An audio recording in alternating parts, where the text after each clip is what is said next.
What happens when an army underestimates its enemy and faces a resistance so powerful it halts their entire advance? The year is 1940, and the mighty German war machine is moving swiftly across Europe. After invading France and the Low Countries, they set their sights on Belgium, expecting a quick victory. Belgium, with its small military and limited resources, is not seen as a major threat. But what the Germans failed to realize was that even a seemingly small and disorganized force can have a profound impact when it is fueled by unwavering determination. And in the midst of this invasion, a group of men and women, mocked by their enemies, would soon prove that size doesn't always matter when you have the courage to fight back. At first, the Germans dismissed the Belgian resistance as nothing more than an annoyance. The Belgian people,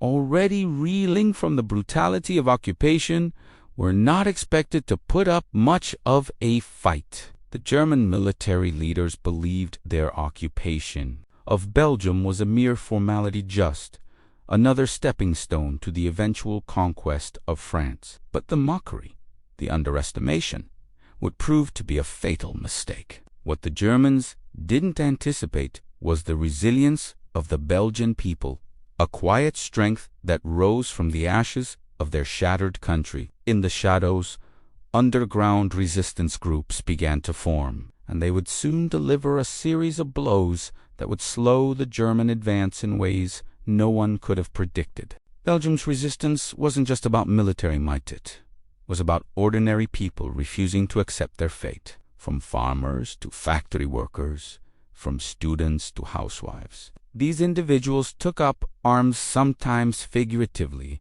sometimes literally, in a war they didn't choose but could no longer ignore. Their mission was clear: disrupt, resist, and fight for the survival of their identity. But how did this ragtag group of civilians become so effective? What turned the tide from mockery to fear in the eyes of the invaders? That's exactly what we're about to explore. The story of the Belgian resistance isn't just a tale of sabotage and sabotage. It's about the resilience of the human spirit. It's about how, sometimes, the most unlikely heroes emerge from the most unexpected places. Stay with me, because what you're about to learn will change your perception of resistance movements forever. The German advance might have seemed unstoppable, but this is where the story takes a turn you won't see coming.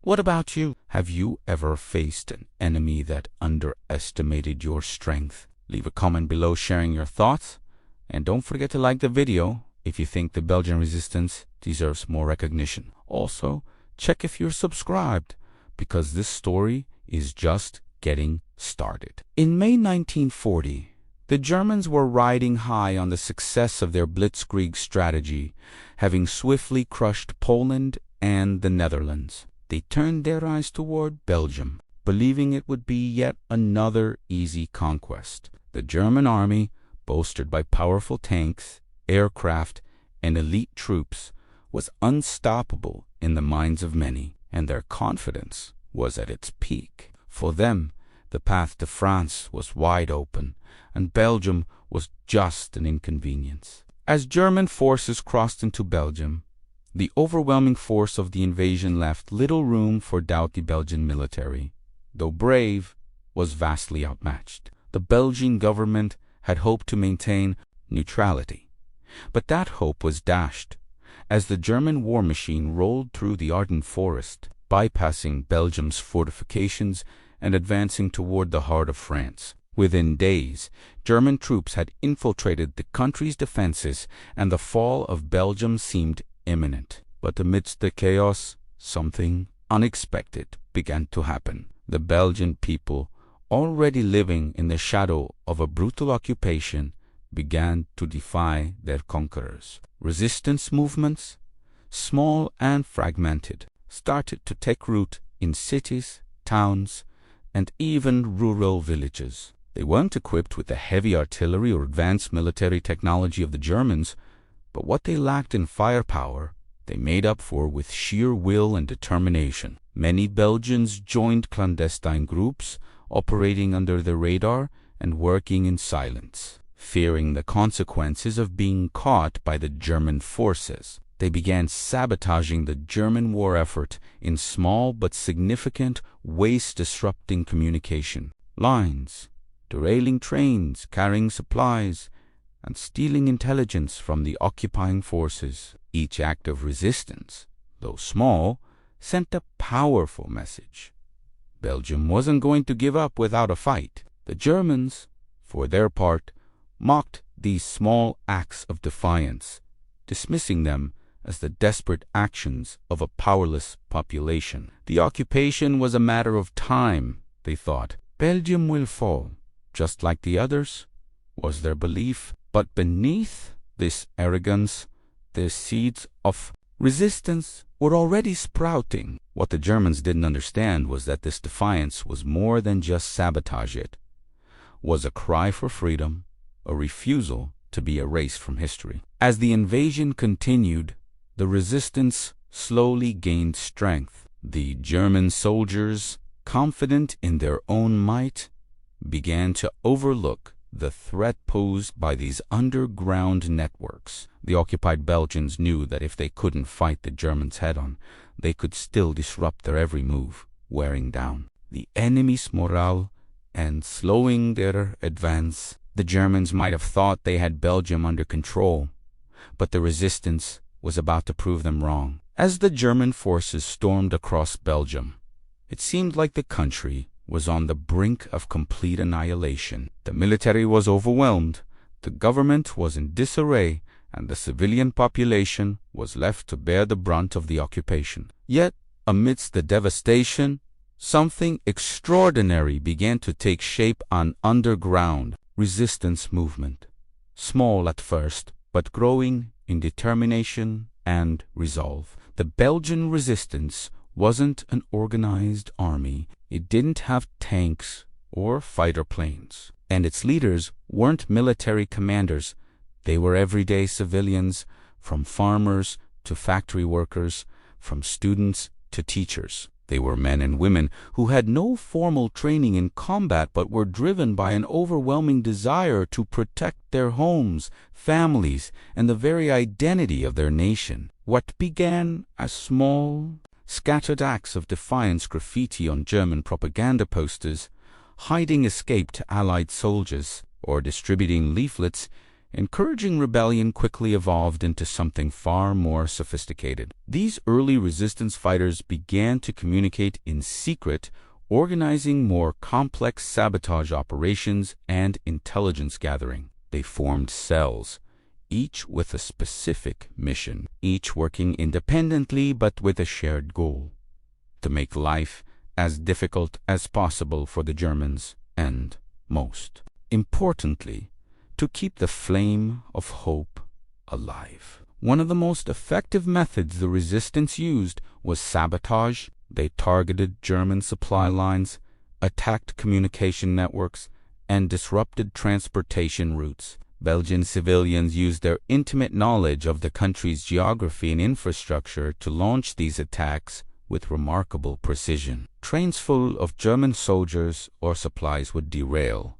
Warehouses would mysteriously burn down, and important German military installations would suddenly go dark. But the resistance wasn't just about physical acts of defiance, it was also about morale. The mere existence of a resistance movement gave the Belgian people a reason to believe that they could fight back, even if it was in small, hidden ways. The Germans may have had the guns, the tanks, and the planes, but the Belgians had the will to endure, to resist, and to refuse to be silenced. The resistance's actions were far from inconsequential. Each blow struck against the Germans, though small in the grand scheme of the war, was a reminder that Belgium was not defeated, not conquered. It was an act of rebellion that said, "We are still here." These acts of defiance became the foundation for something much greater, a force that would eventually contribute to the German military's unraveling in Belgium and beyond. But despite the resistance's growing success, the Germans were still confident they could crush it. The resistance, they believed, was simply a minor inconvenience. They underestimated the determination of the Belgian people, who were now fighting not just for survival but for their very identity as the Belgian resistance began to show its teeth. The German forces were still operating under the assumption that they were dealing with a minor inconvenience. The German command, with their overwhelming military superiority, viewed the resistance fighters as little more than a nuisance, isolated groups of civilians who would be crushed as soon as they made any significant attempt to disrupt the German war effort. The mockery was palpable. German soldiers would laugh at the pathetic attempts of the resistance to sabotage trains or destroy supplies. High-ranking German officers scoffed at the idea that these civilians, men and women with no formal military training, could pose any real threat to the might of the Wehr. In their eyes, the resistance was just a temporary blip, a small thorn in their side that would be easily eradicated. But this underestimation would prove to be their fatal mistake. What the Germans didn't see was that the Belgian resistance wasn't simply a collection of rogue fighters. It was the embodiment of a nation's will to survive. The resistance wasn't just fighting to disrupt German operations. It was fighting to keep the spirit of Belgium alive, even in the face of near-total occupation. At first, the German forces responded with typical arrogance, sending in small squads of soldiers to suppress what they considered petty acts of defiance. They believed that by catching a few individuals and showing force, they could break the will of the people. But the more they cracked down, the more determined the resistance became. The more the Germans tried to crush it, the more the resistance spread, like a fire fanned by the wind. The Germans dismissed the growing resistance movement as nothing more than an annoyance. They failed to grasp the significance of the resistance's actions or the impact it was having on their operations. Every train that was derailed, every warehouse set ablaze, every German soldier who was captured or killed was another small victory for the Belgians, a victory that their Germans underestimated. But the resistance wasn't about one large, dramatic blow. It was about 1,000 small cuts that wore down the German forces, distracting them, exhorting them, and most importantly, giving the Belgian people something to rally behind. The Germans continued to mock the resistance, but in doing so, they failed to recognize the true nature of the force they were dealing with.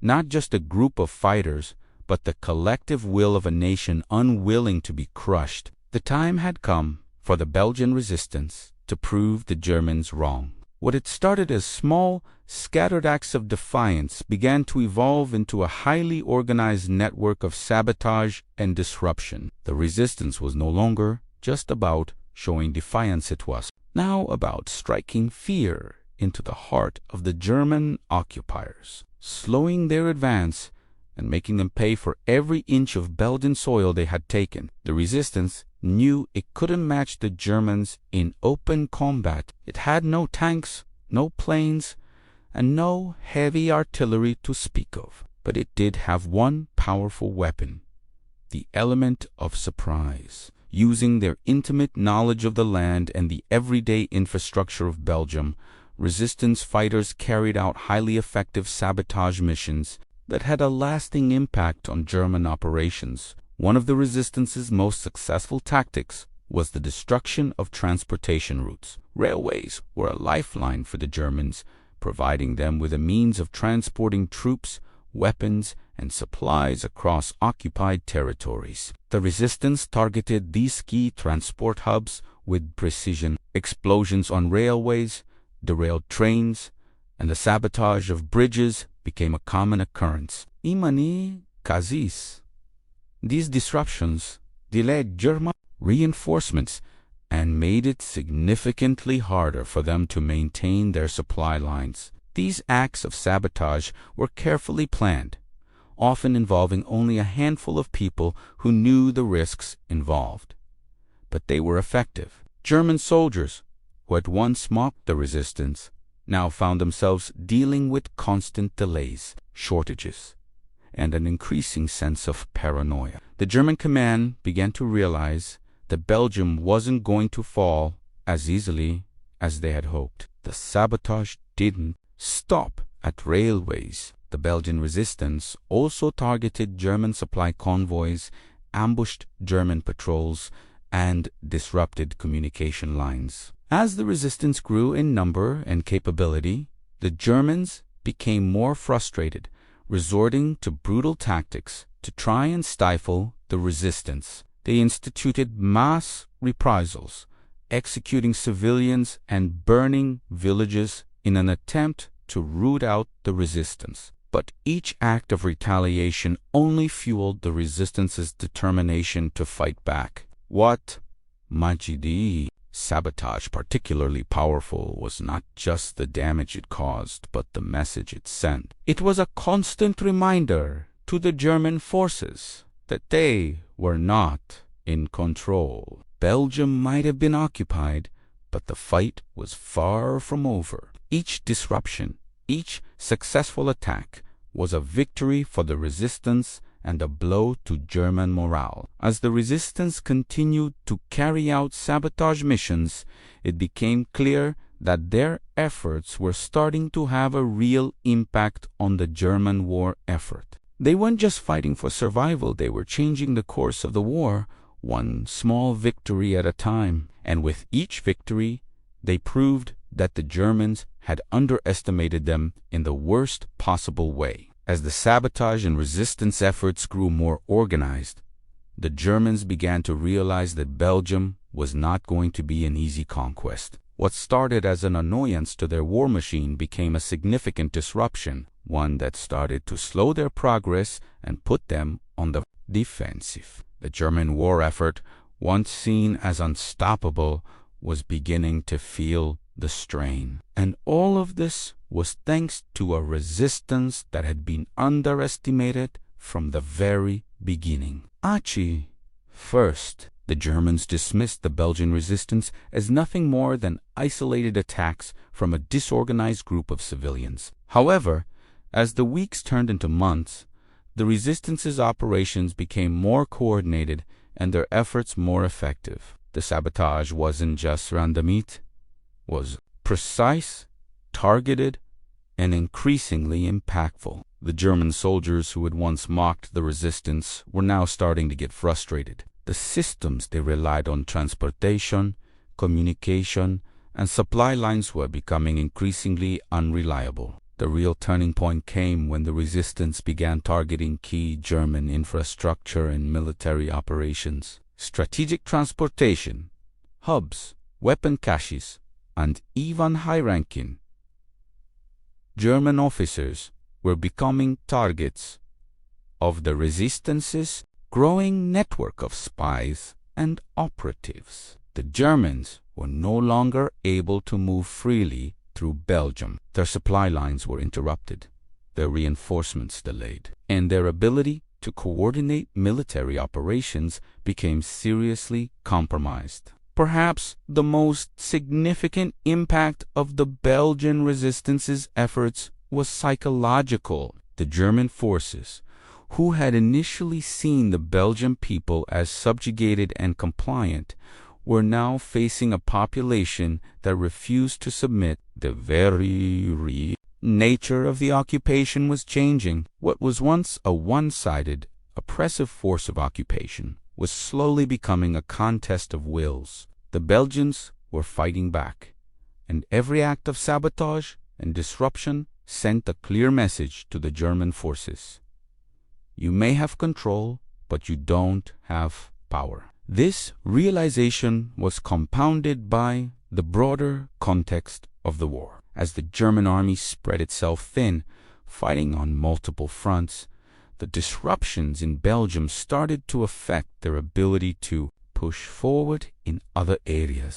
The resistance in Belgium may not have been able to defeat the Germans outright, but it was contributing to the larger picture, weakening the Nazi war machine and forcing the Germans to spread their resources even thinner.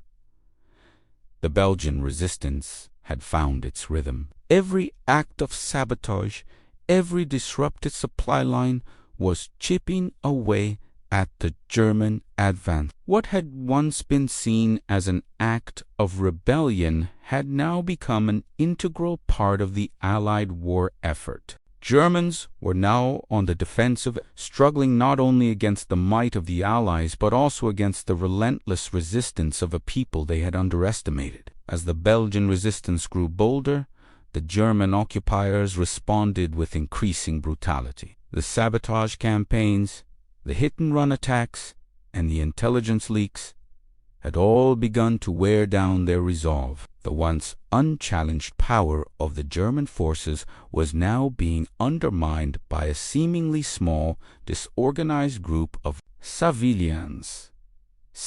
But the Germans, refusing to admit defeat, escalated their response in an attempt to crush the resistance once and for all. The German military's initial response to the resistance had been to dismiss it, but as time went on, they realized the scale of the problem. They could no longer afford to treat the Belgian resistance as a minor nuisance. It was a real threat to their control. The Gestapo, already known for their brutal methods across occupied Europe, began hunting down resistance members with a vengeance. The Germans began executing civilians in large numbers, razing entire villages to the ground, and imposing collective punishments on the population. The message was clear: cooperate or face annihilation. But despite the ferocity of the reprisals, the resistance didn't crumble. Instead, it adapted, using the oppression to fuel its determination. The reprisals, while horrifying, only deepened the resolve of the Belgian people. For every civilian executed, for every village burned, more Belgians joined the resistance. The cruelty of the German response led to more recruits, more sabotaged, and more acts of defiance. The Germans, however, believed they could break the spirit of the Belgian people. They thought that by terrorizing the population, they would force the resistance to surrender. They used fear as a weapon, hoping that the threat of death and destruction would be enough to extinguish the will to fight. But they underestimated the resilience of the Belgians. They believed that by showing their overwhelming power, they could make the resistance cower in fear. What they didn't understand was that the Belgian resistance wasn't driven by fear, it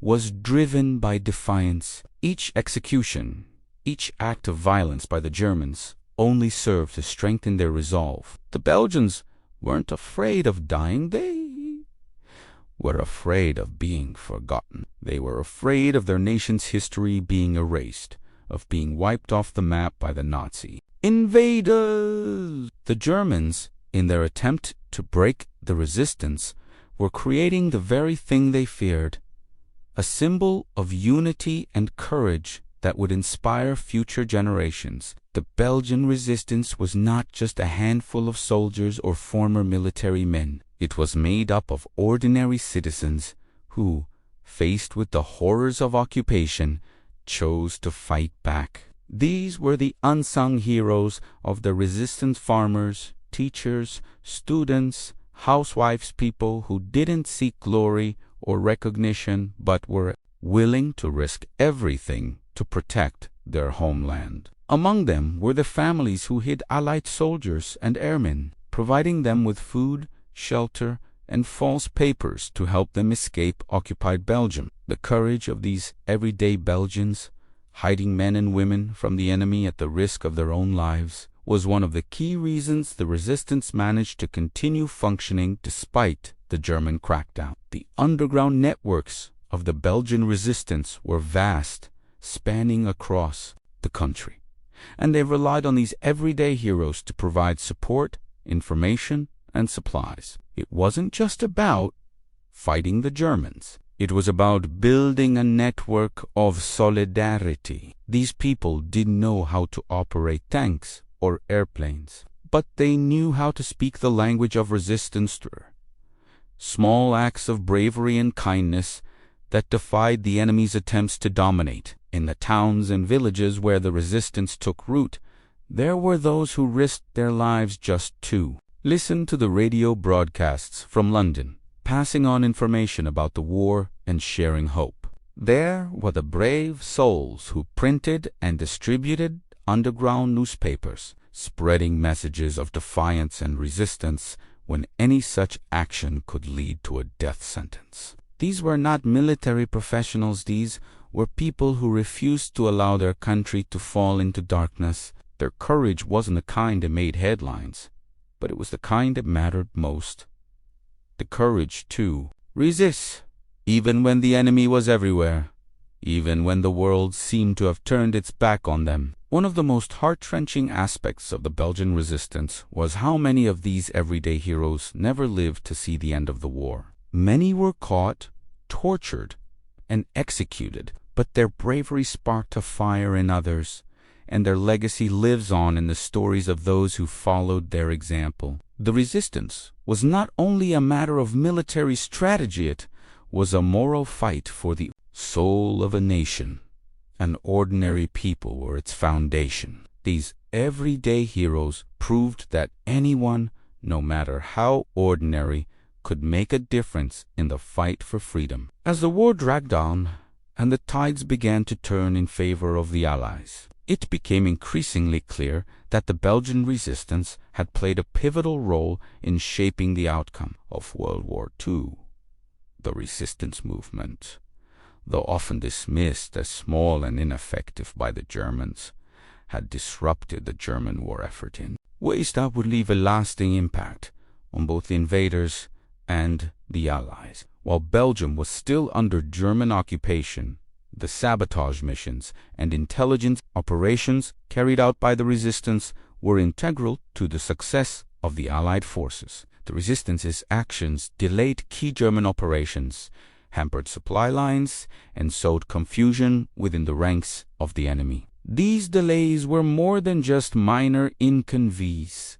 These were crucial in allowing the Allies time to regroup and prepare for the final push against Nazi Germany. One of the most significant contributions of the Belgian resistance was the intelligence they provided to the Allies. From tracking German troop movements to informing the Allies about the location of critical military installations, the resistance gave the Allied forces vital information that helped them plan their attacks and avoid German ambushes. The courage of those who risked their lives to pass on this intelligence cannot be overstated. These messages, often hidden in food packages, secret notes, or even the bodies of dead resistance fighters, were lifelines for the Allied forces, guiding them through the fog of war. But the legacy of the Belgian resistance extends beyond just the military impact. It was a symbol of the strength of the human spirit in the face of oppression. For the Belgian people,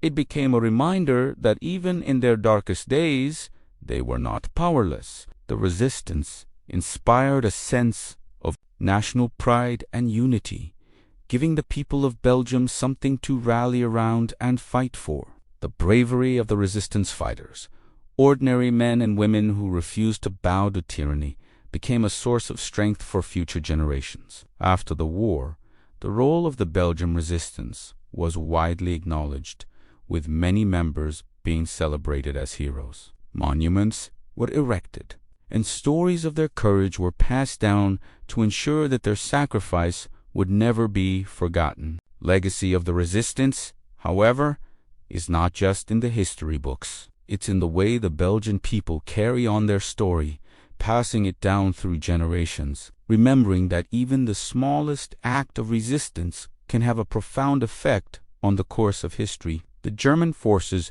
may have mocked the resistance, but in the end, it was the resistance that helped turn the tide of war. Belgium, once seen as an easy target, proved that with courage, determination, and unity, even the most oppressed people can fight back and change the course of history. The final chapter of the Belgian resistance story is one of triumph, but also of deep sacrifice. As the Allied forces began to push the Germans back on multiple fronts, Belgium's liberation was just on the horizon. However, this was not the end of the Belgian resistance's struggle. It was the final, decisive moment when the combined efforts of the resistance, the Belgian people, and the Allies would seal the fate of the German occupiers. As the German forces scrambled to hold on to their position in Belgium, the resistance played a crucial role in the final stages of the occupation. By this point, they had grown far more sophisticated in their operations, with a network of resistance fighters carrying out sabotage missions, gathering critical intelligence, and continuing to harass German forces as the Germans, stretched thin and demoralized, could no longer maintain their hold on the country. The resistance's sabotage operations were particularly effective in this final phase of the war. The Belgian underground network worked alongside the advancing Allied forces, slowing German movements and keeping key roads and railway lines blocked. The destruction of these key transport routes directly impacted the German army's ability to respond to the Allies' advancing forces. The result was a slower, more chaotic retreat as the Germans were forced to withdraw in disarray. These final blows from the resistance, though small in scale compared to the Allied military might, were critical in preventing the Germans from regrouping. While these final days of the German occupation were filled with joy and hope for the Belgian people, they also came with significant personal costs. Many resistance fighters had been captured and executed in the months leading up to Belgium's liberation, and the survivors carried the emotional and physical scars of their struggle. But despite the sacrifices, the resistance had succeeded in achieving its ultimate goal, freeing their country from Nazi rule. Belgium's liberation wasn't just a victory for the Allied forces. It was a victory for every Belgian who had resisted the German occupation. It was a victory for every civilian who had risked their life to fight back against the tyranny of the Nazis.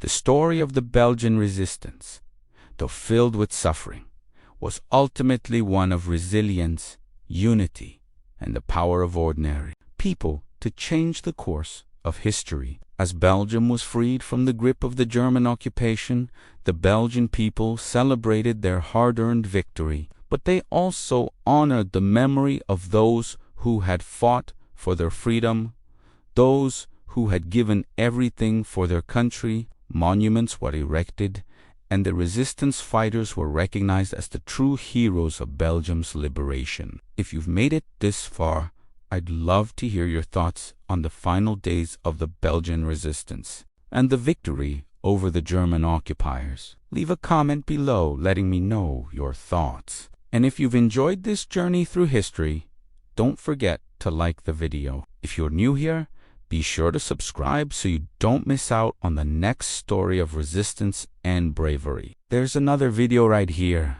that will take you deeper into the world of World War II resistance. So, click and keep going.